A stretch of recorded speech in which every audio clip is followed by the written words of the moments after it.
Why does Umar Nurmagomedov get another shot at Cory Sandhagen after pulling out the first time? He's somehow ranked number 10 after not beating a single ranked opponent in the bantamweight division. No one even close. Ronnie Barcelos has not been close. Nate Maness has not been close. We're going to go through today why the shot for Umar is completely undeserved. And again, I'm not going to sit here and blame Umar. Umar gets offered the fight. Umar says, I'll take the fight. I'm willing to bet he held out to make sure it was in Abu Dhabi because these guys need every advantage in the world. They want it on home turf. They won't ever take a fight on short notice because they're not actual warriors. But this is ridiculous, and it's hard. Like, I'm a massive Cory Sandhagen fan here, and I don't know why he's agreeing and taking this fight. It's a dumb decision. Granted, I think Cory Sandhagen is going to smoke Umar. I think it's going to be an easy win, and he needs a title shot after it once he gets this win because Cory Sandhagen's the most deserving fighter of a title shot without getting one in a long time. I get he got an interim shot against Petr Yan, but I think he took it on relatively short notice. He got robbed by TJ Dillashaw. Like, this guy's had a bunch of shit luck, and now he's getting put in this position where he has to fight a dude that a lot of people are very intimidated by, even though he hasn't proved us anything, that doesn't deserve the shot. So today we're going to go through a couple of different things, starting with Umar Nurmagomedov's record. I'm shrinking the screen here. So you can see Umar right here is ranked at number 10. We're going to get to that in a moment too, but like his record, I want to say is something like 17-0, 18-0, 17-0. Let's go through his wins. Bunch of fucking no-names here, right? Bunch of tomato cans that have padded records, like a 5-0 guy here, 13-1, but again, you look at that guy's records and everyone he's fought is 0-1, like 1-3, 2-0. His only fight apparently was a draw, 2-5, 2-1. Like, look at these guys, dude. They're absolute bums. Umar gets to walk through them, and then he makes it to the UFC, and he has to fight decent competition. When he gets to Sergey Morozov, I'm pretty sure this was his debut. Now, he had a bunch of fights here scheduled that were canceled. Now, these guys will pull out of a fight for any reason possible, because they stubbed their toe, because they want another steroid cycle. It's ridiculous, but what I will say is here, I'm looking at the dates. These are not Umar's faults. Like, none of this is. This is all COVID-19. This is all visa stuff. Like, none of these are Umar's fault. He ends up getting the fight booked with Sergey Morozov again. Wins via rear naked choke. Pretty decent win. Sergey Morozov is not overly impressive. He's a little bit tricky outside the rankings, but okay, got the win. Then you get Brian Kelleher, who's just not that good. And Umar chokes him out again in round 1. Decent win. No idea what happened in this Jack Shore fight. I actually think Jack Shore is the one that pulled out, but I think Jack Shore would have been an actual tough test that would have gave more credibility to Umar.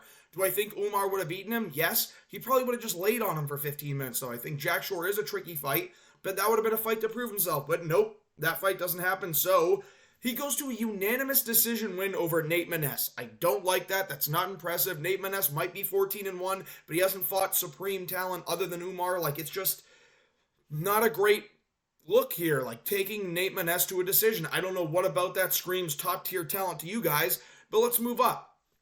He goes to Ronnie Barcelos, who hasn't sniffed the top 15 in his life. He's like 34, or not 34, I'm sorry. He's like 36, 37, 38 years old. And he wins via a left hook with missing a knee and just timing the hook over it, which was an impressive knockout. But again, it's over an old man that has never sniffed the top 15. So what does he get rewarded for that? A fight against Cory Sandhagen.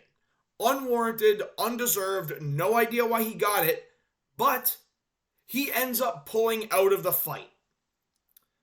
Okay, so you got your chance to just shoot up the rankings, which was completely undeserved. You got your chance to shoot up the rankings. All right, we'll see what this guy's all about. But he pulls out. Why does he want to pull out? Is it to take another steroid cycle? Is it because he's minorly injured? And everyone in the UFC goes into fights injured. Now, I'm saying if you're going into a title fight, you don't want to go into that injured. You got one chance, and you got to go into it fully healthy, like the Dricus du Plessis thing. I agree with it. But then you have a chance to fight Cory Sandhagen here. You don't have a number next to your name, or shouldn't have a number next to your name. If you do, it's 15 for what? Beating Ronnie Barcelos. But you pull out of the fight. As far as I'm concerned, you lost your opportunity. You have to actually climb the rankings now. You're not getting your chance to shoot into the top 5 for no reason. That's how everyone else would do it. But no, these guys are completely privileged. Dana owes something to these guys out there. I get it. Like, I'm pretty sure that Saudi Arabia owns like 10% of the UFC. But like, dude, just the privilege is insane. And then people want to act like these guys are getting ducked. Everyone in the top 15 is ducking them. No, they're not, dude. You're just not accepting fights unless they're on your terms. And when you are getting the fights that you want, you're pulling out of them so you can do another steroid cycle. Now, again, this is complete and utter assumption. I don't know. I don't have all the facts.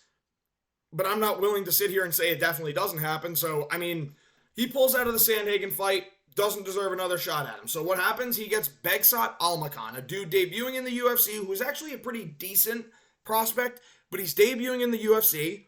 What happens? He gets knocked down in the first round and then nut hugs for 15 minutes against a dude that is severely smaller than him. Like, he is significantly oversized against Begsat. And I think Begsat took it on short notice too. So you're looking at another dude here that he beat that somehow got him a Sandhagen fight 5 months later. Why do you get the Sandhagen fight again when you already pulled out of it? This is, again, privilege, unwarranted, undeserved. Cory's getting screwed here, but Cory, of course, because he's a fighter, said, I'm going to take the fight on any means necessary. Well, guess what? Any means necessary meant in Abu Dhabi on his home turf. Now, people are saying that Abu Dhabi's not Russia. Dude, you guys are stupid. It's not the home turf. You guys are fucking crazy if you think that Abu Dhabi isn't supportive of the Dagestani fighters. They love the Dagestani fighters, or else Makhachev wouldn't headline there every fucking card they have. So get your shit together, because you don't know what you're fucking talking about now. Cory Sandhagen takes this fight, and do I think he's going to smoke Umar? Yeah, I think if it gets to round 4 or 5, he's going to destroy Umar, because I don't think Umar has that gas tank. But I have concerns on if it goes to a decision, if it's going to be a sketchy decision that goes in the way of Umar. I don't know why they want Umar up there. If he fights O'Malley, there's a chance he could... Now, again, I think O'Malley beats him because Umar hasn't proved shit to me yet. He hasn't done fuck all in the bantamweight division. But, like, you have a chance to dethrone O'Malley and plug in Umar? Dude, O'Malley's one of your bigger stars here. He has a very fun fight style, and he's a super talented guy that can sell pay-per-views. Are you just looking for another guy to put on the Abu Dhabi cards? Or on the Saudi Arabia cards?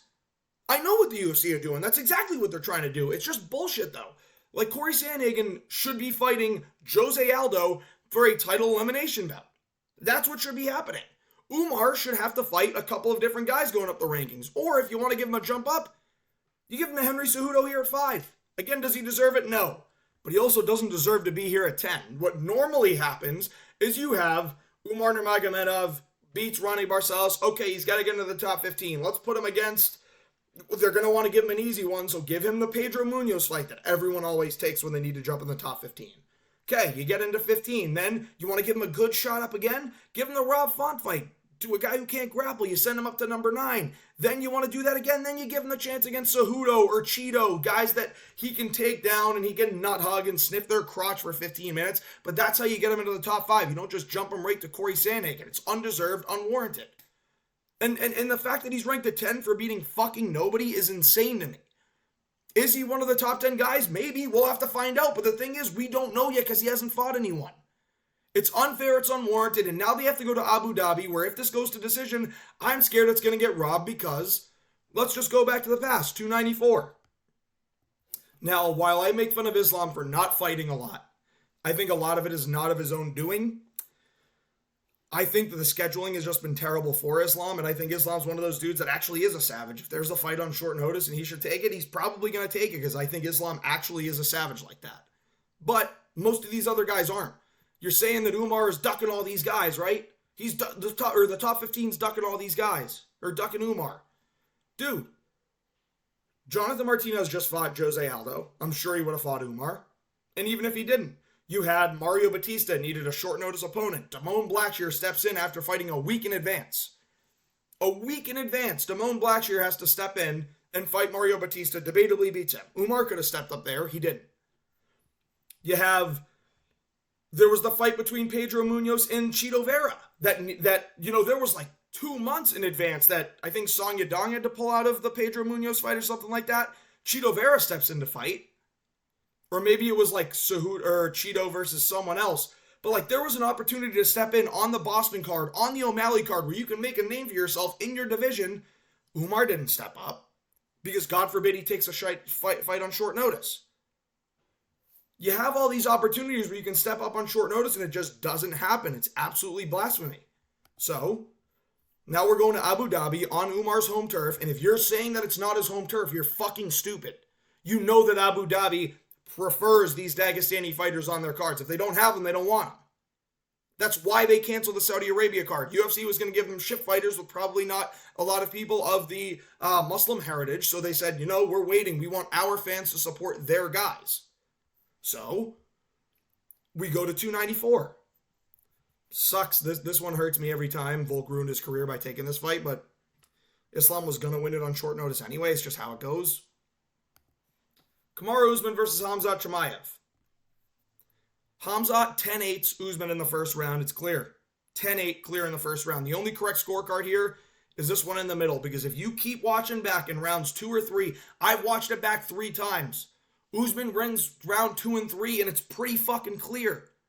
So he wins rounds 2 and 3. Khamzat gets 10-8 in round 1. That's a draw, 28-28.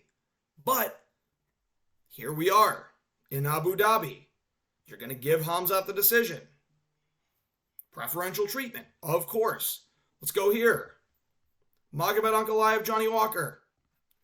A completely illegal knee that was 100% intentional. It's a no contest? Petr Yan kneed Aljo Sterling and lost his title because of it. You didn't give it a no contest. You could hear his corner screaming knee him, which was clearly a mistake.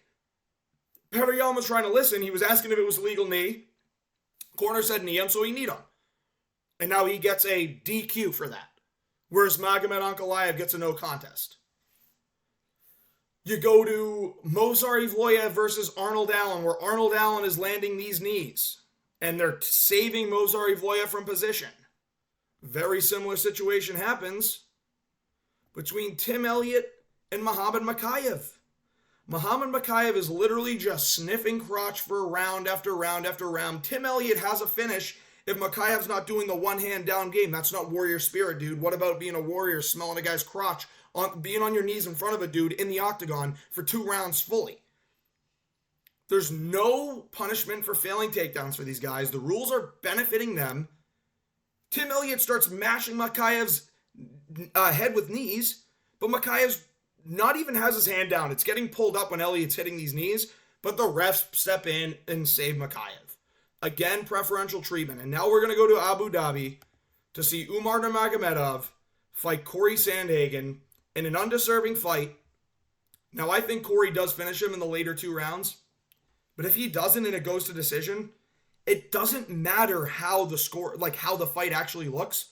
The decision will go to Umar for no fucking reason. If the judges, stupid-ass Joel Ojeda, somehow saw a split between Cheeto and Sandhagen when Sandhagen wins 5 rounds to 0, he gave 48-47 to Cheeto in America. What do you think's going to happen when Cory fights Umar in Abu Dhabi, even if it's not a close fight, just like the Sandhagen-Cheeto fight wasn't? They're going to find a way to give it to Umar. Sandhagen's going to get screwed. Sandhagen needs to get a finish here, and Umar gets an undeserved title shot. Now, I will say for the last time, this isn't Umar's fault, but I don't know what the fuck the UFC think they're doing booking this fight. It's undeserved, and everyone's going to say, well, Sandhagen wanted the fight. Dude, Sandhagen wanted the fight because there was no other fight for him to take, and if he doesn't fight, then he's just waiting in line for Merab and Sean to fight, and that'll keep him out for about 2 years. So, he doesn't really have a choice. You should have done Sandhagen versus Aldo, but instead, Umar gets an undeserved shot. If you want to do Umar versus Cejudo, fuck it, fine, I'm okay with it. But Sandhagen, number 2 ranked, against number 10 ranked Umar, who doesn't even deserve to be 10 because he hasn't sniffed a top 15 opponent yet, already having a chance at Sandhagen and pulling out of that? It's bullshit, man. I don't know why the UFC owe these guys everything, and it's in Abu Dhabi, so of course it's on their terms. Shit pisses me off. I had to get it off my chest. Please like and subscribe if you enjoyed it. It's just fucking agonizing.